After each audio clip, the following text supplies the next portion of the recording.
Hello and welcome back. Thanks for joining me. Today I thought I'll talk to you a little bit about how do I say this? Let me just tell you. We was out filming for a YouTube video, and we was reviewing a couple of power banks. So we was approached by some guy that saw us. We had the power banks on the floor with the solar panels out, and he see us filming. And he came over and he said that he was interested in power banks and what we had there, and just asked us a little bit about them. And basically what he said was that he was interested from a power outage point of view. So I thought I'd ask you guys, are you do you prepare? Are you prepared for shit hits the fan situation? And or is it just me? Am I just a nutcase? Because I think in current situations, the way things are with the country at the moment, the possibility of riots or disruption, or like the guy says, power outages, food shortages even. I mean, the current farmer situation are threatening strikes, which could mean that food becomes a bit scarce on the shelves in the shop. And I just wondered how many of you guys actually are prepared. I think a lot of people in van life seem to be a lot wider awake than people in houses for some reason. And I don't know why that is. It just seems that people in houses are like Harry Potter land, where they don't see what really exists for the majority of, not for everyone, for the majority of people. Maybe I'm just sort of seeing it a bit one-sided, but most of the people that I talk to in van life do have some sort of idea what's going on in the world, a little bit more than the normal, I'd think. So I just wondered if you guys are into prepping and preparedness, and if you do anything about it. I mean, for instance, do you keep your van filled up with diesel? That's always a difficult one, because the cost of diesel is quite expensive at the moment, and that would be the first thing that disappears off the shelf if we ever have a shit hits the fan situation. Do you ever keep extra diesel? Do you keep your van stocked up with food? I know a couple of other friends, they said they keep their van very well stocked, and they've got a couple of months worth of food, non-lost souls that is. Yeah, you said you've got plenty of food in, and you could last for quite a few months. So yeah, I just wondered how many of you guys are actually prepare for the worst case scenario. And I'd also like your view, mainly on whether you think we as van lifers are better prepared being in the van than people in houses. Do you think we are at an advantage or a disadvantage?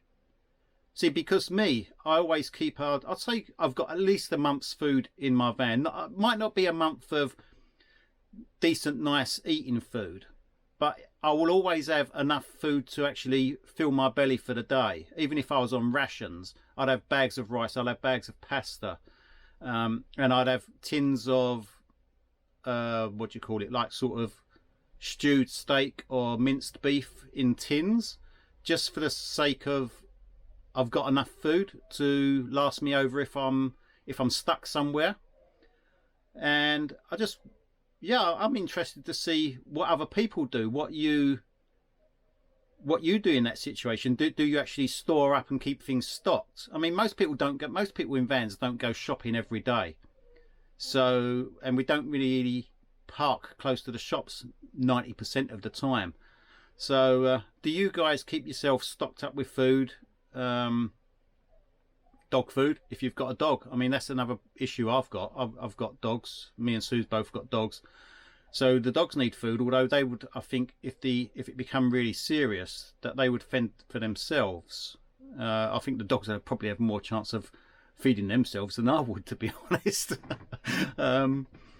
No, I mean, I've always been into sort of outdoors, bushcraft, survival, and I think I'm sort of reasonably self self-trained and I can sort of maintain myself in a crappy situation for quite some time. I'm quite into foraging, although I'm not as good as I want to be, and I do wish I'd spent more time understanding more about what I can eat in the wilds.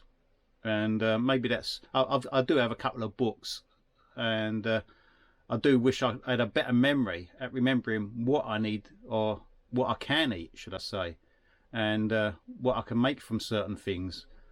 But yeah, are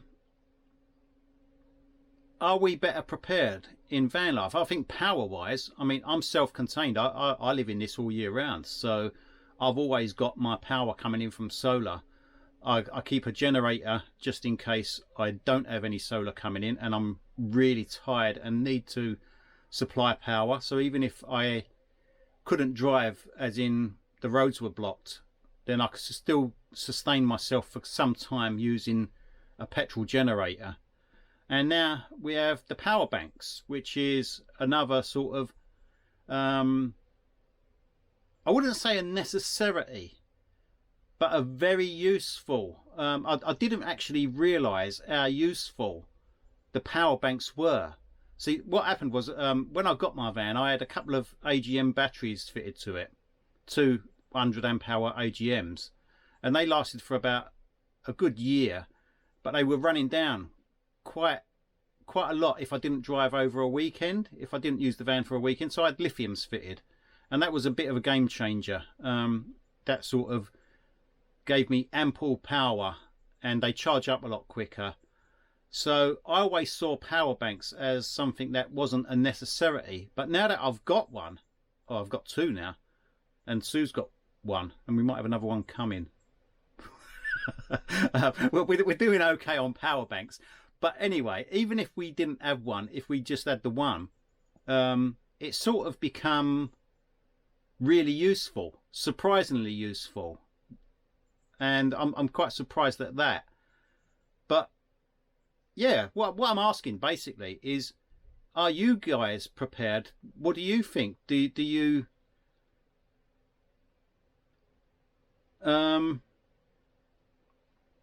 think you would struggle?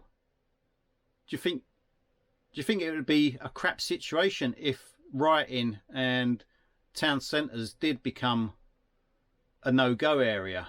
Or do you think we would do better than the most and live through it easier, or survive it, basically? Most of us know fairly out the way places where we could go and hide away and park and stay for a few days or a few weeks even. I've got a few places like that I can sort of go and tuck myself away in. But it would mean walking to shops, and that's another thing as well. Some of you guys, I know some of you have electric bikes, and I have thought about that. A fold-up electric bike would be really useful in a situation where you couldn't actually drive to the shops, but you wanted to scout out an area. And I'm thinking about an electric bike, an electric fold-up bike. So yeah, what do you guys do? Do you think you're self-contained enough? Put some comments in below, because and don't only just comment below, read the comments, because other people say some really interesting things. I mean, some of them slag me off, and you can have a giggle at those, but a little while back we done one on diesel eaters, and Lone Rizzler made some comments that were very helpful and useful. And again, there's the comments below are for exactly that, for you to give your knowledge, share your knowledge with other people.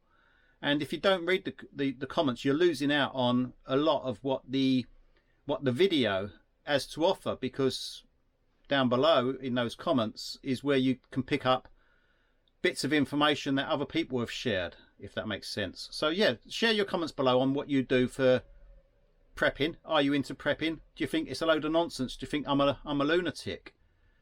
A little while back I managed to chop into my finger with an axe accidentally, and I stitched it up myself. And a lot of people turned around and said, oh, you should go hospital and get that seen to. And I didn't see the point. I didn't want to wait in the hospital for hours. I didn't want to waste their time. And for me, I've been doing this for quite a long time. I used to work as a builder in my younger days, a builder and roofer. And me and my brother would regularly cut ourselves quite badly, and stitching up and super glue, gaffer tape was the way that we repaired stuff. I mean, I remember once I cut the really thick bit here on the palm of my hand, and I went to a chemist. Now this is back when I was I must have been about 22, 23, I think. And I went into a chemist because it was bleeding quite a lot. And I turned around and said, have you got some stitches? And he handed me those little plastic stick-on suture things. He handed me some of those, and I said, no, I wanted like needle and thread stitches. And he said, no, you can't buy that. You need to go hospital if you need that. He goes, why do you need that? So I showed him this cut, and he was like, oh my God, you need to go hospital. You need stitches in that. And I said, yeah, that's why I'm trying to buy some sutures so I can stitch it up. He goes, you can't do that yourself. So anyway, I went next door because there was an hardware shop next door. So I ran next door and bought some super glue and a bit of gaffer tape, and I glued it up, put a bit of gaffer tape over it, and I went back next door. I said to him, it's okay, I'll fix it. Do you have some painkillers? And the guy almost had a heart attack. He thought I was a complete lunatic. But yeah, I mean, I've grown up doing that sort of thing, and it just seems to be normal for me. So I wonder if you guys are that way inclined, or am I a lunatic? Am I sort of a bit odd? Again, below description, comments, and be nice to have your thoughts. And if you wanted to see what I've done to my finger, I think if you look in some of the videos I've released recently, where I'm pointing at the screen, you'll see the damage and what it actually looks like. I won't put it on here because now that I've mentioned it, I might get the video banned if I put up pictures. Although it ain't too bad at the moment. It looks really good. It's sealed up now.